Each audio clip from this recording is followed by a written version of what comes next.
Harvard's class of 2022 is made up of over 36% legacy students, according to the Harvard Crimson.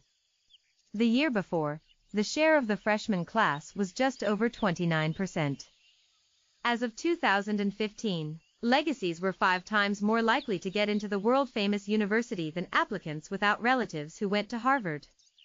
Stanford University gives legacies a significant advantage as well. It used to be that every application would be read twice.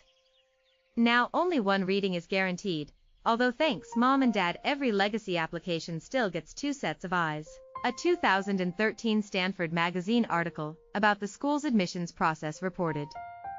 Across the top 30 schools in the U.S., one review from 2011 discussed in the Washington Post found that children of alumni had a 45% greater chance of admission than other applicants.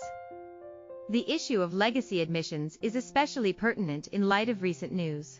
Federal prosecutors have brought charges against 50 people in a sweeping college cheating scandal, in which wealthy parents allegedly paid a collective $25 million to help their children get into top colleges and universities, including Yale, Stanford, and USC. var MPS equals MPS MPS underscore Q equals MPS underscore Q MPS underscore Q dot floated equals MPS underscore Q dot floated MPS underscore Q dot floated dot push function MPS and an MPS dot insert add and an MPS dot insert add hashtag dart underscore wrapper underscore responsive rectangle. As prosecutors acknowledged, and as critics have pointed out, there are already several legal ways for wealthy parents to work the system. Legacy admissions, especially at elite institutions, for example, is one such way. A lucky few gain a distinct advantage. The concept has been controversial since its beginning. In the early 20th century, universities introduced a preference for legacies to exclude less desirable applicants, such as immigrants, and to keep their campuses homogeneous. Think progress reports. For instance, Princeton adopted a comprehensive admissions process in 1922 similar to the one Dartmouth created in 1919, which stated that all properly qualified sons of Dartmouth alumni and Dartmouth College officers would be admitted. After the new policy led to a drop in Princeton's Jewish student population, the chairman of Princeton's Board of Admissions acknowledged that he had wanted to solve the school's Jewish problem. Today, one argument in support of legacy admissions is that alumni will be more inclined to donate if their kids attend their alma mater. But that claim has been proven false. When 7 colleges stopped accounting for legacy status during the admissions process between 1998 and 2008, there was no short-term measurable reduction in alumni giving, Chad Kaufman wrote in his book, Affirmative Action for the Rich. As the Washington Post reports, prioritizing legacies crowds out applicants from lower-income backgrounds who arguably have a greater need for what elite schools offer: a great education, connections and resources, such as tuition scholarships and grants for unpaid internships. Low-income students are already vastly underrepresented at these institutions. At Ivy League schools, an average of just 16% of undergraduates receive federal aid in the form of a Pell Grant, which is specifically designated for low-income families, the Boston Globe reports. However, nationally, a full 40% of undergraduate students receive Pell Grants.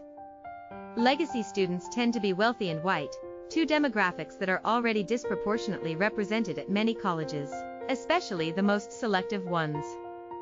Yet those schools can afford to admit more lower-income students. A study from the Georgetown University Center on Education and Workforce points out, when high achievers from the working class to go to an elite school, it gives them a better chance of graduating and joining the middle or upper class. The study says, allowing more of them that opportunity would go a long way toward advancing equity in this country by giving students in poor financial circumstances a far greater chance of succeeding.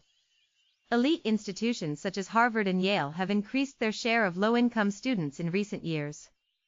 In 2016, 30 institutions, including all the Ivy League schools, signed the American Talent Initiative, which aims to attract, enroll and graduate an additional 50,000 lower-income students by 2025.